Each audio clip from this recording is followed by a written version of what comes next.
Iya, gue tahu judulnya adalah monitor terbaik yang bisa kalian beli saat ini di harga di bawah 2 jutaan. Tapi yang perlu kalian ingat adalah terbaik itu bisa jadi di spesifikasi atau kualitas dan bisa jadi di harga. Untuk si SPC kali ini, gue akan ngomongin bagian harganya. 2 tahun yang lalu kira-kira gue pernah nge-review SPC SM22 HD, monitor 22 inci yang akhirnya jadi kayak semacam best seller gitu ya di kalangan kalian yang pengen beli monitor dengan budget yang murah tapi juga kualitas yang oke. Sekarang SM22 HD ini di-refresh sama SPC dengan model yang lebih baru dan juga katanya sih panel yang lebih kuat juga ketimbang panel yang sebelumnya. Kayak gimana monitornya? Ini dia. Iya. Yuk kita bahas. Beda sama yang 2 tahun lalu gue bahas, monitor SPC SM22 HD ini dibanderol di harga 1,6 jutaan. Beda 500 ribu lebih mahal daripada yang 2 tahun lalu gue bahas. Kalau gue baca spesifikasinya, monitor ini hadir dengan resolusi 1080p alias Full HD. Harga 1,6 jutaan dan dapat Full HD itu kayak udah expected lah ya, karena biasanya Full HD ini harganya ya sekitar 1,6, 1,8 sampai mungkin 2 jutaan. Jadi ini udah oke. Dan juga dia punya response time itu 1 millisecond. Jadi buat game ini sebenarnya udah oke. Cuma kekurangannya adalah kalau kalian mau main game dengan fast pace gitu ya, FPS tinggi, monitor ini nggak bisa, karena monitor ini bukan dirancang untuk main game, melainkan dirancang untuk keperluan office. Refresh rate 60Hz berarti kalian hanya bisa memainkan game dengan maksimal FPS itu ada di 60 FPS. Jadi kalau misalnya PC kalian tingkat dewa bisa mainin game sampai 1000 FPS, nggak bakal bisa ditampilin dengan proper di monitor ini. Monitor ini hanya bisa nampilin sampai 60 FPS aja. Dari segi desain emang monitor ini biasa aja. Bezelnya yang masih lumayan tebel, bahan plastiknya juga berasa banget. Bezelnya pun masih agak berasa tebel dan bahannya ini lumayan plastiki ditambah sama tekstur kulit jeruk yang finishingnya ini doff, nggak glossy. Jadinya berasa plastiki banget. Ada logo SPC di bagian bawah bezelnya dan udah di depannya kita dihadapin sama hal yang kayak begini aja. Nggak ada apa-apa lagi. Di bagian belakangnya kita dapetin beberapa tombol untuk navigasi OSD atau on-screen menunya, yang mana tombol ini posisinya entah kenapa awkward ya.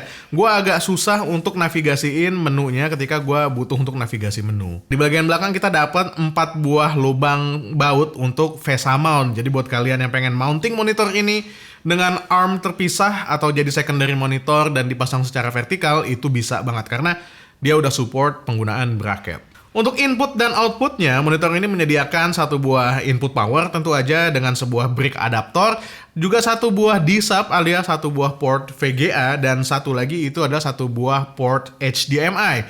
Jadi buat kalian yang menggunakan 2 buah perangkat dengan sama-sama HDMI, itu nggak bisa dipasang langsung di monitor ini. Buat kalian yang pengen masang 2 buah input HDMI, otomatis kalian harus beli sebuah HDMI switcher.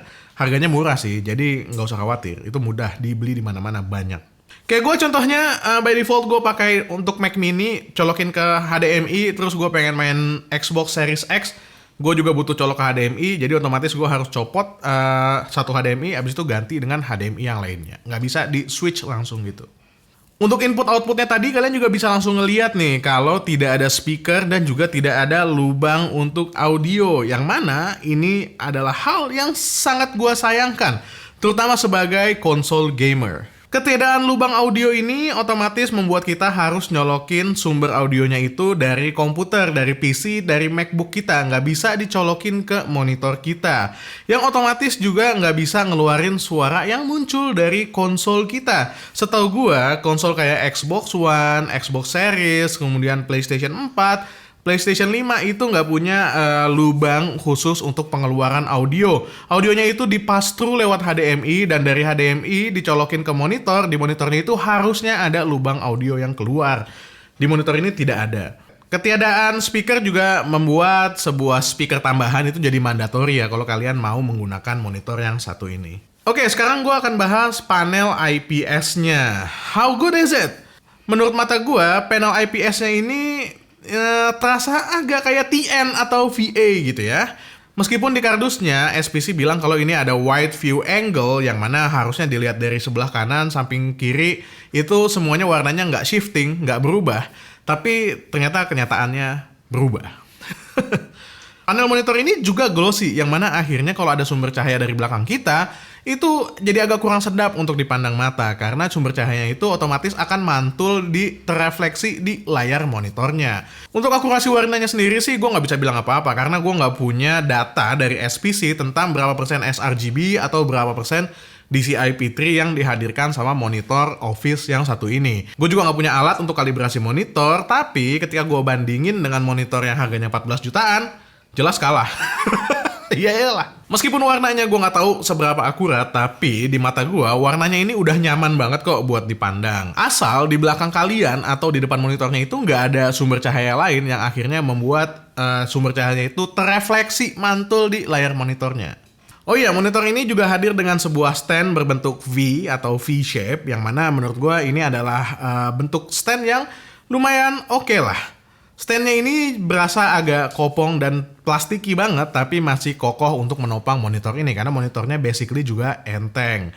Selain itu, standnya ini memungkinkan si monitor itu bisa di-tilting ke atas dan ke bawah, kalau menurut kalian posisi sudut pandangnya itu masih kurang oke, jadi masih bisa di-tilt. Jadi apakah monitor SPC SM22 HD ini layak dibeli atau enggak?